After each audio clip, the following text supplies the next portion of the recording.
Welcome আপনাকে CSS এর first ভিডিওতে। আমরা এইচটিএমএল পুরোটা কমপ্লিট করে ফেলছি। এখন আমরা ডিরেক্টলি মুভ করব আমাদের সিএসএস এর মধ্যে। আপনারা যারা এইচটিএমএল এর টিউটোরিয়াল সিরিজটা দেখেন নাই তাদেরকে রিকোয়েস্ট করব, ডিসক্রিপশন বক্সে ফুল প্লেলিস্টের ভিডিও দেওয়া আছে, আপনারা কাইন্ডলি ফুল প্লেলিস্টটা দেখে আসবেন। তো সিএসএস কি, সিএসএস কোন কাজে ইউজ হয়, আমরা সিএসএস কেন ইউজ করব, সিএসএস এর মাধ্যমে আমরা কি করতে পারি, এভরিথিং জানবো আজকের এই ভিডিওতে। ইভেন আমরা সিএসএস এর অল্প কিছু কোডও লিখব। তো প্রথমে আমরা একটা ব্রাউজার ওপেন করি অ্যান্ড আমি ব্রাউজারের মধ্যে google.com এর মধ্যে লিখতেছি CSS। আপনারা সার্চ করবেন, সার্চ করলে পেয়ে যাবেন। সিএসএস এর মিনিং হচ্ছে ক্যাসকেডিং স্টাইল শিটস। এটা দিয়ে মূলত ওয়েবসাইটের স্টাইলটা করা হয়। একটা ওয়েবসাইটকে স্টাইল করতে যা যা লাগে এভরিথিং আপনি সিএসএস এর মাধ্যমে করতে পারবেন। তো সিএসএস আমরা আরও গভীরে দেখব, আরও ডিটেলসে দেখব। তবে আপনারা চাইলে উইকিপিডিয়াতে পড়তে পারেন, এখানে উইকিপিডিয়ার লিঙ্ক আছে সিএসএস এর। আপনি এখানে গেলে সিএসএস এর এভরিথিং ডিটেলস আপনি এখানে পেয়ে যাবেন, কবে রিলিজ হয়েছে, কে রিলিজ করছে। ওকে, তো আমরা এখন ডিরেক্টলি আমাদের কোডে চলে যাব।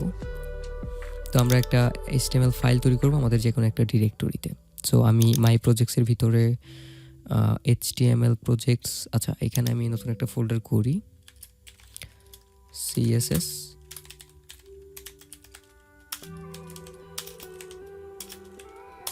প্রজেক্টস নামে আমি একটা ফোল্ডার বানাইলাম। এখন এইটার ভিতরে আমি একটা index.html ফাইল তৈরি করব। Text document index.html। এখন আমি সাবলাইমটা আমাদের ওপেন করতেছি। আমাদের কোড এডিটর কোথায়? এই যে আমাদের কোড এডিটর সাবলাইম। তো এটার মধ্যে আমি এই ফোল্ডারটা ওপেন করব, CSS প্রজেক্টস। এই ফোল্ডারটাই আমি এখানে ওপেন করতেছি, এখানে। অ্যান্ড এখানে আমাদের index.html এর ফাইলটা চলে আসলো। এখন আমি আপনাদের কিছু শর্টকাট দেখাবো যেটা আপনারা সাবলাইমে ইউজ করতে পারেন ফাস্ট কোডিংয়ের জন্য। ওকে, সো এখানে দেখেন, খেয়াল করেন, আমি যখন এক্সক্লামেটরি দিয়ে ট্যাব বাটনে প্রেস করতেছি আমার কিন্তু এই মার্কআপটা চলে আসতেছে। আপনাদেরও চলে আসবে, ট্রাই করে দেখতে পারেন। যদি কোনো কারণে এটা না আসে সেক্ষেত্রে একটা এক্সটেনশন ইনস্টল করে নেবেন। এক্সটেনশন ইনস্টল করার জন্য Ctrl+Shift+P-তে ক্লিক করতে হবে। দেন আপনার এখানে লিখতে হবে ইনস্টল। তারপরে এখানে এরকম একটা পপ আপ পাবেন যে প্যাকেজ কন্ট্রোল ইনস্টল প্যাকেজ। তো আপনারা এটাতে ক্লিক করবেন। তো যারা প্রথমবার ক্লিক করবেন তাদের একটু লোডিং একটু সময় নেবে, কারণ প্রথমবার আপনার প্যাকেজ কন্ট্রোলটা ইনস্টল হবে। যদি প্যাকেজ কন্ট্রোলটা ইনস্টল হয়, ইভেন এরকম যদি কোনো ইন্টারফেস আপনি না পান, সেই ক্ষেত্রে আবার Ctrl+Shift+P-তে ক্লিক করবেন। তারপরে আবার ইনস্টল লিখবেন, ইনস্টল প্যাকেজ, দেন ওইটার মধ্যে আবার ক্লিক করবেন, দেন এরকম একটা ইন্টারফেস আই থিঙ্ক আপনারা পাবেন। ওকে, সো এখানে আসার পরে আমাদের একটা জিনিস ইনস্টল করতে হবে যেটার নাম হচ্ছে ইমেট। শুধু ইমেট।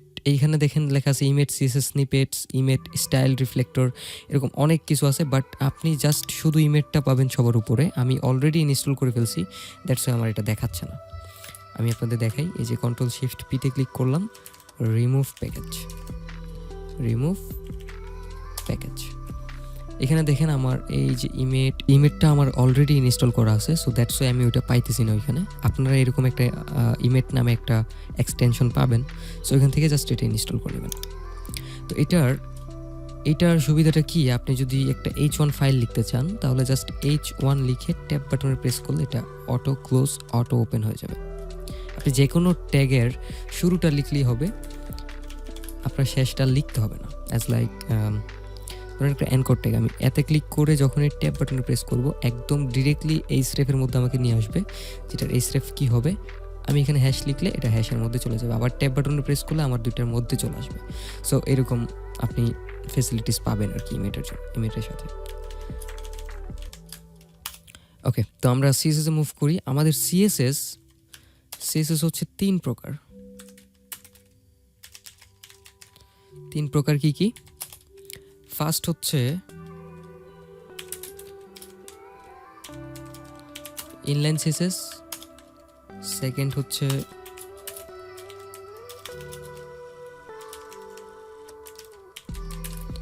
Internal CSS, and third external CSS। এই তিন প্রকার CSS আমরা ইউজ করি, বা CSS তিন প্রকার হয়। এখন আপনি এখান থেকে যে কোনো একটা ইউজ করলেও হবে, আবার আপনি চাইলে দুইটাই ইউজ করতে পারেন, এটা আপনার ইচ্ছা।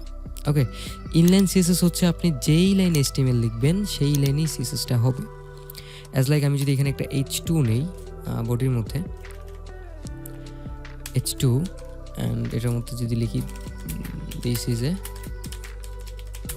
হেডিং টু ট্যাগ,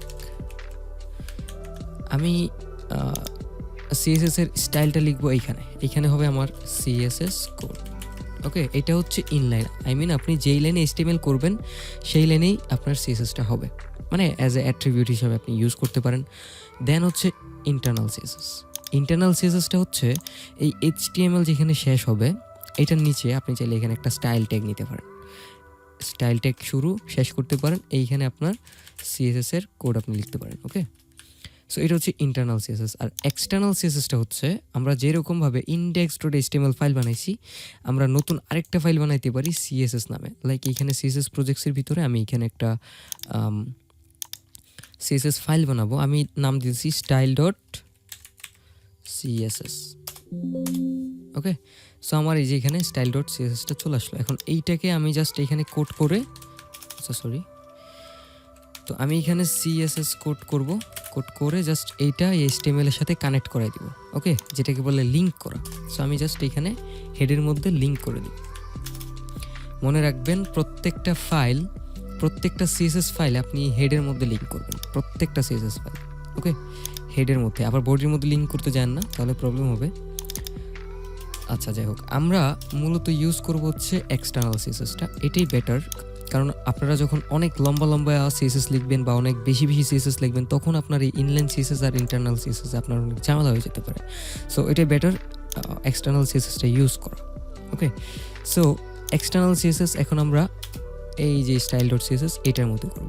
এখন সিএসএস এর কোড কীভাবে লেখে, সিএসএস কীভাবে শুরু হয় কীভাবে শেষ হয়, এরকম প্রশ্ন আপনাদের মাথায় থাকতে পারে। আচ্ছা, সিএসএস এর জন্য আপনার প্রথমে এলিমেন্টের নাম লিখতে হবে, যে আপনি কোন এলিমেন্টটাকে ধরতে চাচ্ছেন।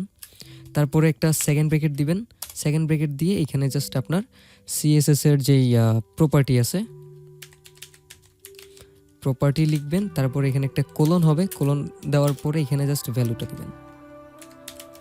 ওকে, এটা আমি বোঝানোর জন্য করছি। এখানে এলিমেন্টও হবে না, এখানে প্রপার্টিও হবে না, এখানে ভ্যালুও হবে না।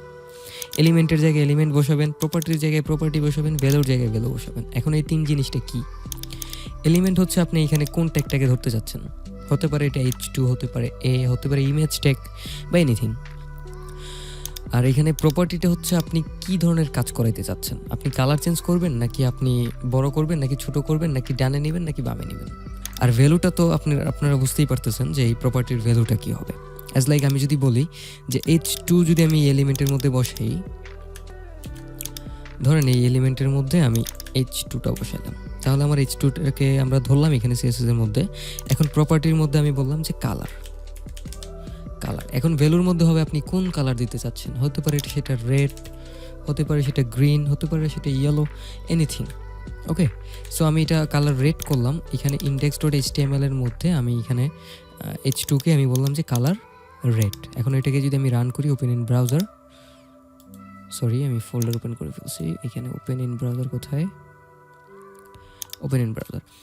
তো এইখানে আমরা দেখবো যে এটা কালো হয়ে আছে, বাট আমরা ওইখানে বলছি যে কালার রেড। বাট কেন কালো হয়ে আছে? কারণ আমরা দুইটা কানেক্ট করি নাই, আমরা দুইটাকে এখানে লিঙ্ক করাই নাই। সো আমাদের অফকোর্স এখানে দুইটা লিঙ্ক করাইতে হবে। সো আপনি যদি ইমেজ ইনস্টল করে থাকেন তাহলে আপনার জন্য লিঙ্ক করা খুবই সহজ। সেটা কীভাবে?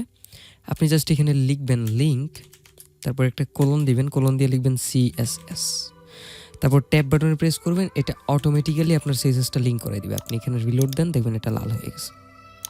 আর যদি আপনি এখানে ম্যানুয়ালি লিঙ্ক করতে চান সেক্ষেত্রে আপনার এখানে কিছু জিনিস লিখতে হবে।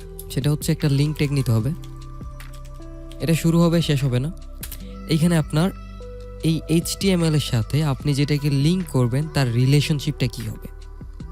আপনি যদি আপনি যদি ওয়েবসাইটের স্টাইল করানোর জন্য কিছুকে লিঙ্ক করতে চান সেক্ষেত্রে আপনার এখানে রিলেশনটা হবে স্টাইল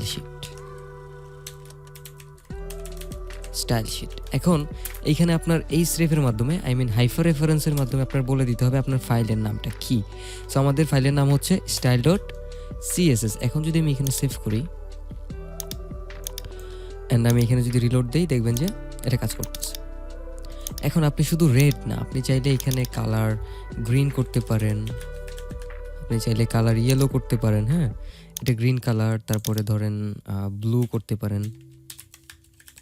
আপনি যে কোনো ধরনের কালার আপনি এখানে করতে পারেন, কোনো সমস্যা নেই।